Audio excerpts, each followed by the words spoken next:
आज एक ही सवाल गूंज रहा है, क्या शिक्षा में समानता का कानून समाज को जोड़ेगा या तोड़ने का काम करेगा? 13 जनवरी 2026 को यूनिवर्सिटी ग्रांट कमीशन यानी यूजीसी ने उच्च शिक्षा संस्थानों के लिए एक नया नोटिफिकेशन जारी कर दिया है और इस नोटिफिकेशन का नाम है promotion of equity in higher education institution regulation 2026। UGC के माने तो इसका मकसद जो है वो विश्वविद्यालयों और कॉलेज में जाति के जो भेदभाव फैल रहा है उसको रोकना और सभी वर्गों के लिए छात्रों को समान अवसर प्रदान करना है। लेकिन नोटिफिकेशन जारी होने के बाद ही देश के कई हिस्सों में इसका विरोध प्रदर्शन शुरू हो गया है। विवाद की जड़ है कि इस कानून का नियम 3C, जहां जातिगत भेदभाव की परिभाषा में SC, ST और OBC वर्गों को शामिल किया गया है, यहीं से जनरल कैटेगरी से जुड़े लोगों ने आरोप लगा दिया है कि यूजीसी ने उन्हें पहले ही शक के दायरे में लाकर खड़ा कर दिया है। विरोध जो कर रहे हैं उनका भी कहना है कि अगर शिकायत होगी तो उंगली सीधे सवर्ण छात्रों पर ही उठेगी। वहीं समर्थकों का भी तर्क है कि अगर भेदभाव नहीं करते तो डर किस बात का है। यूजीसी के नियमों के तहत अब हर कॉलेज और यूनिवर्सिटी में इक्वल अपॉर्चुनिटी सेंटर बनाया जाएगा। इसके जरिए एक इक्विटी कम्युनिटी बनेगी जिसकी जो अध्यक्षता है वो संस्थान प्रमुख ही करेंगे। यह कमेटी हर साल यूजीसी को अपनी वर्क रिपोर्ट भी सौंपेगी और यूजीसी खुद भी एक मॉनिटरिंग कमेटी बनाएगा। यानी अब कैंपस में भेदभाव सिर्फ आरोप नहीं, एक संस्थागत जांच का भी विषय बन जाएगा। लेकिन इसी कानून के विरोध में उत्तर प्रदेश के कई जिलों में सवर्ण समाज सड़कों पर उतर आया है।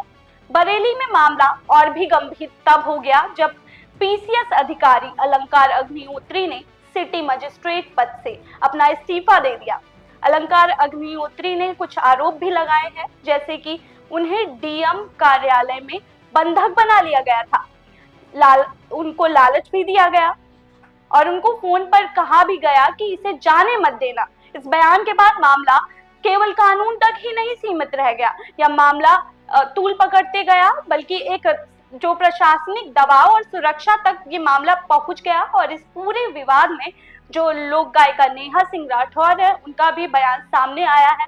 उन्होंने कहा है कि चोरी के खिलाफ कानून बनाने वालों ने चोर को नाराज करते हुए देखा है, यानी कि अत्याचार के खिलाफ कानून बनाने से अत्याचारी डर जाता है। और वहीं जातिगत भेदभाव हमारे समाज की एक पुरानी बीमारी है और कड़वी दवा से ही ये बीमारी ठीक हो सकती है। पूर्व मंत्री स्वामी प्रसाद मौर्य ने भी यूजीसी जो कानून है उस पे समर्थन करते हुए कहा है कि विश्वविद्यालयों में SC, ST और OBC के साथ सुनियोजित तरीके से अन्याय होता आ रहा है।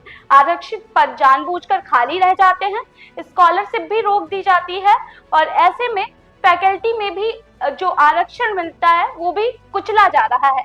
वहीं जो कवि कुमार विश्वास है उन्होंने इस कानून का विरोध किया है और एक हैशटैग जो ट्रेंड कर रहा है सोशल मीडिया पर, यूजीसी रोल बैक, उसके साथ उन्होंने एक कविता भी पोस्ट की है जिसमें सवर्ण समाज की पीड़ा का उन्होंने दिखाया है कि कितनी उनको इस पूरे जो भी लॉ लागू हो रहा है उससे उनको प्रॉब्लम हो रही है। राजनीतिक गलियारों में भी इस कानून को लेकर एक मतभेद साफ दिखाई दे रहा है। उद्धव ठाकरे की शिवसेना की सांसद रही प्रियंका चतुर्वेदी ने भी सवाल उठाया है कि कानून सभी को समान सुरक्षा क्यों नहीं देता, झूठे मामलों में क्या सुरक्षा है, भेदभाव की परिभाषा कौन तय करेगा। उन्होंने कहा है कि नोटिफिकेशन या तो वापस लिया जाए या उसमें सुधार किया जाए। वहीं भाजपा सांसद निशिकांत दुबे ने भी कहा है कि प्रधानमंत्री नरेंद्र मोदी के रहते किसी के साथ भी भेदभाव नहीं होगा। SC, ST, OBC और जनरल सभी नरेंद्र मोदी के लिए बराबर है। तो वहीं किसान नेता राकेश टिकैत ने भी इस कानून को समाज के लिए खतरा बता दिया है। उनका भी कहना है कि ऐसे कानून समाज को जोड़ते नहीं बल्कि टकराव और ऐसी सिचुएशन क्रिएट कर देते हैं कि दो अलग अलग रास्तों पे लोग विभाजित हो जाते हैं। यानी जाति से नहीं, हक के आधार पर ये समाज चलता है। इसी बीच दिल्ली की जो जामिया हमदर्द यूनिवर्सिटी है वहां भी मेडिकल छात्रों का गुस्सा फूट पड़ा है। छात्रों ने वीसी ऑफिस के बाहर धरना दिया है। उनका कहना है कि पढ़ाई, परीक्षा, रिजल्ट और डिग्री सब में देरी हो रही है, उनका भविष्य अधर में लटका हुआ है।